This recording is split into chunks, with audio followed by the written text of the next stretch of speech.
นั่นคนรอหากินมานได้เหล่าได้บัดเฮาบ่รอบ่กะมานอยู่เฮากะแต่บ่รอเท่าลาว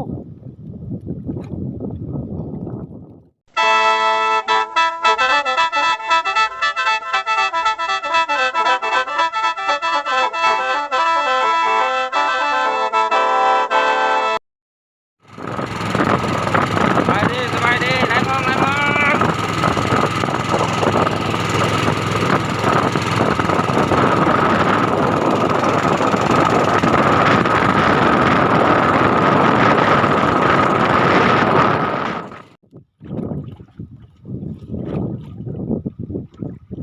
ตาบบ้านเฒ่าก็บ่มาไก่เนาะเมื่อใดมื้อนั้น2 โต 6 กิโลมาแล้วของแท้โคตรออกทางหัวมันเห็นเขาข้างใน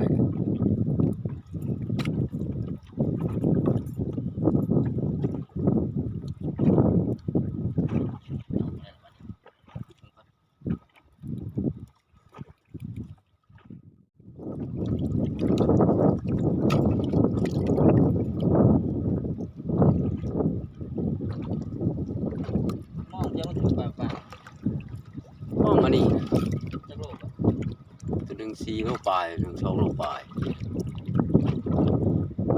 ย้อนบ่ได้นั่นย้อนตื้นอันนี้ย้อนเข้ามาปลายนั่นใช้ประกำแล้วมันขึ้นมาบ่อนถึงกุมมือ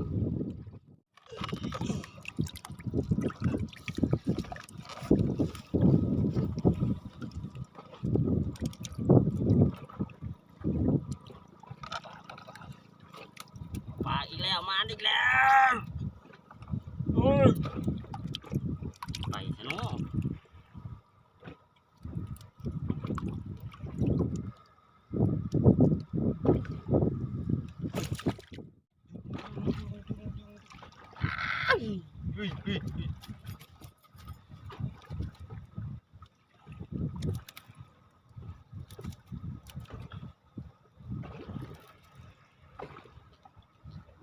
บ่รอได้แต่หากินมันบ่ได้ยินดอกลม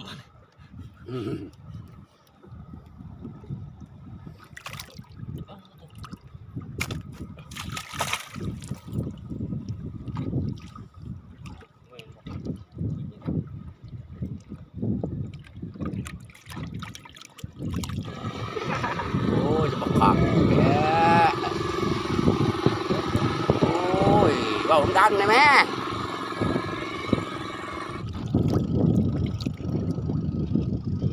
มาอีกแล้วตัวนึง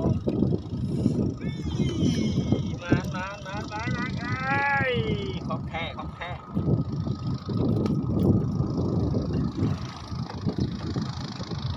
น้อยเดียวเลย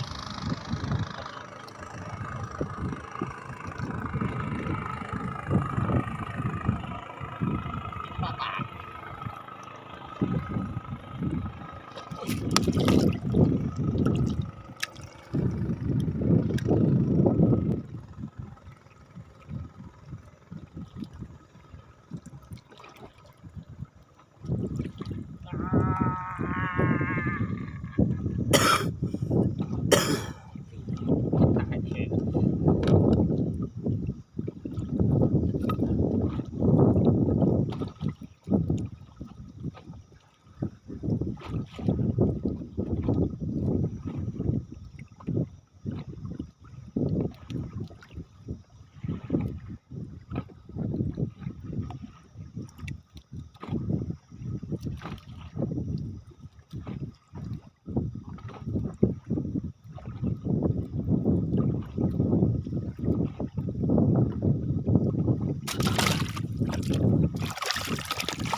ปลาตัวนั้นบ่ไปมันก็ได้เป็นโลมันบ่อยากปลาตัวนั้นไปดึงแห้งได้ไหม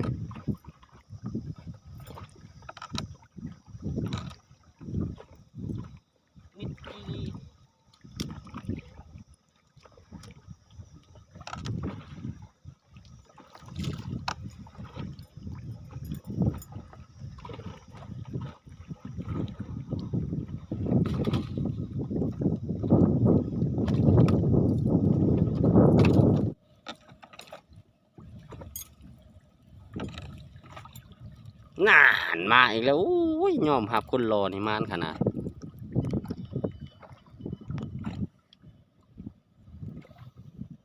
ตัวนี้ได้อยู่ประมาณ3-4 ขีดเบิ่งคือตัวหน่อยได้ใหญ่ฝ่ามือผู้ใดซ้ำนี่ไปนะเดือน4 นิ้วซ้ำนี่ซ้ำนี่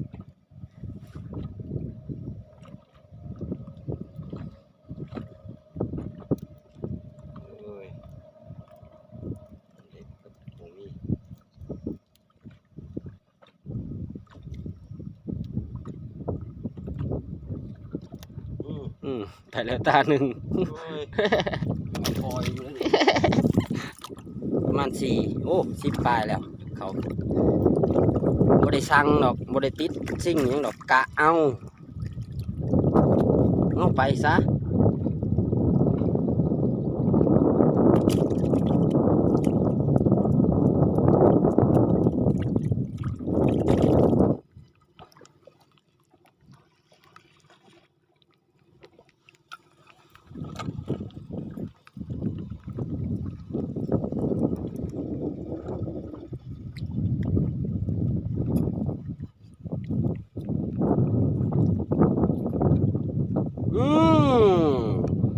มาอีกแล้วตัวหนึ่งโอ้ตัวนี้ใหญ่เว้ย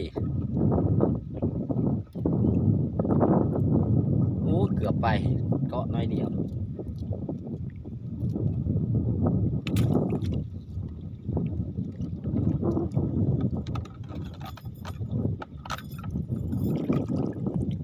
ลองนี่เขาได้ปลาเกือบ5 โลนี่จะตัวใหญ่ชุดยอดของชุดเลยสำหรับปลาบนถึงม่องเลยถ้าปึ๊บม่องปลาถึงม่องนี่ร้ายกว่านี้ม่องน่ะถิ่มไปเลยเอาแต่ปลา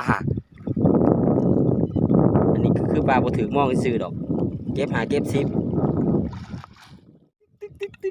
ตึกมาแล้วอีกตัวหนึ่งตึงปลาสะกางไปจักพวกเฒ่าแล้วปลายังน้อปลาก็จะแ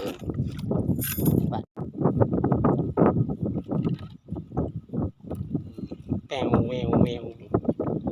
บาดได้บาดโตพี่น้องเอ้ย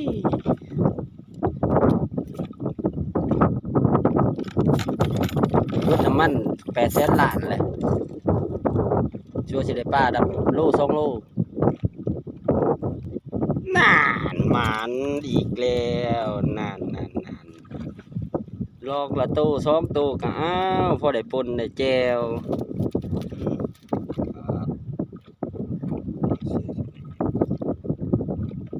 ได้เท่าหน่อยอยู่แต่ได้ตัวใหญ่กับคุ้มอยู่ด้วยพี่น้องใหญ่กว่าบีแข็งหมดตัวมันใหญ่เกือบครึ่งโล2 ตัวโลปลายไปได้นี่ซ้ำนี่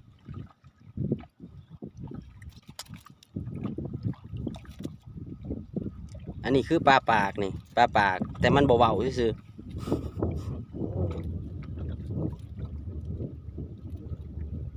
ช่วงนี้ก็ล่มคอยแหละว่าวได้อยู่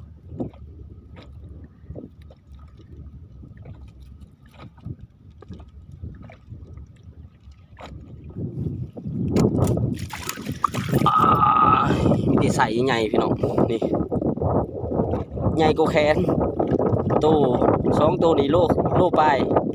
ประมาณโล 1 โล 2หรือโล 3ถ้าได้2 ตัวนี่มาอีก2โอ้โหลองนี่คือจากมานปานใดเนาะจากมานน้อยนึงปดเขาสิถ่ายไปเลยนั่นคนรอหากินมานได้เหล่าใดบัดเฮาบ่รอบ่กะมานอยู่เฮากะแต่บ่รอเท่าลาว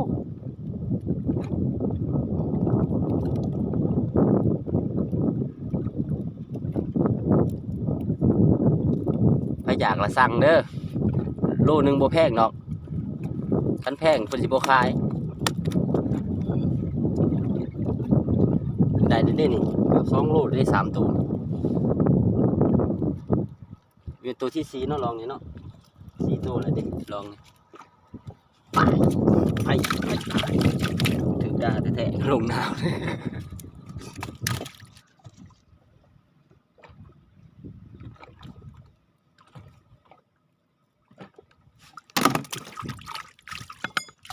กับป้าคือกันคนละปลาคน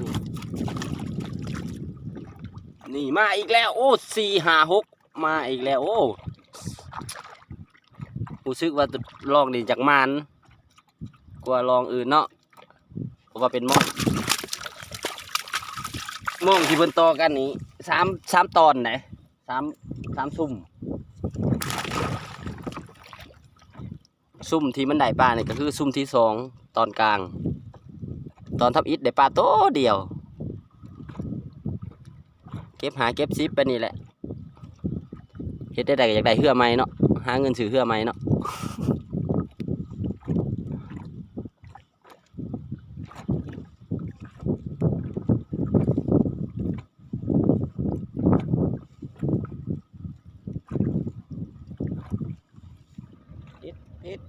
นานปลาปากอีกคือเก่าเห็นบ่ทึ่งรอทึ่งมานได้เพิ่นนี่ได้บ่ได้ธรรมดาได้บัดเฮายามได้5 6ตู้บัดเรายามนี่กายเฮาแล้ว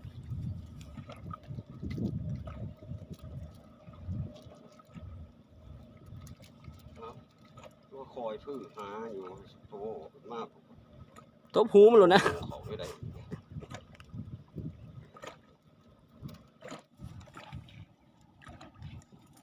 เฮ็ดนานมาอีกตัวโอ้ย่อมได้คนรอหากินมานนี่ส่วนใหญ่คนรอนี่หากินบ่มานเขาว่าคนขี้หลายผู้หากินมานบ่รอหากินมานเขาว่าแต่อันนี้ทั้งรอทั้งมานอันนี้นะพอข่อยนี่นะห่วยมาอีกแล้วลุดมาอีกว้า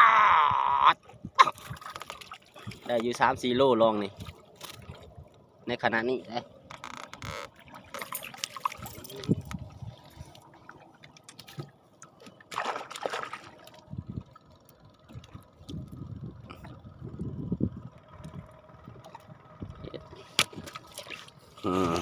เอาปีนมาเบิ่งบาทนี่ได้อยู่ประมาณลองนี่ได้อยู่ประมาณ4 โลมีตัวใหญ่ได้ที่เห็นนี่2 ตัวโลกลัว2 ตัวโลกลัว2 ตัวโลกลัวได้นี่ฝุ่นตัวหนึ่งอยู่ฝุ่นที่ตู้พระท่านได้เขาทงเนี่ยแม่นลองนี่ล่ะ2 4 6 7 ตัวได้อยู่3 โลหรือ4 โลประมาณ13 โล12 13 โลตอนนี้หัวหน้ากำลังจะเอาปลาไปส่งแม่ค้าเลยไปเลยไปเลยไปเลย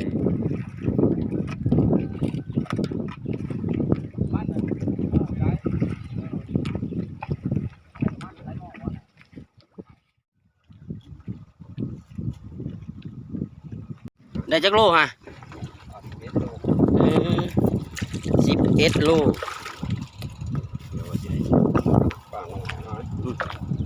โอเคไปไล่ต่อบาทนี่